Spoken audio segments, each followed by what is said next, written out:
Idiniklara na ang state of calamity sa Solsona, Ilocos Norte dahil sa epekto ng El Nino. Nasa 60% ng mga lugar sa naturang bayan ang apektado dahil sa kawalan ng tubig sa mga gripo at balon.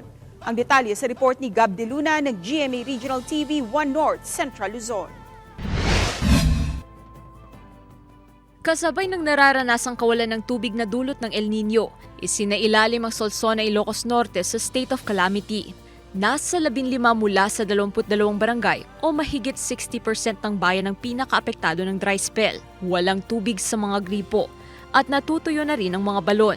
Dahil dito, araw-araw na ang schedule ng BFP sa pagrarasyon ng tubig. Dahil parte po ito ng trabaho natin bilang isang bombero, lalo na po ngayong El Nino, pumupunta po kami sa mga iba't ibang barangay para po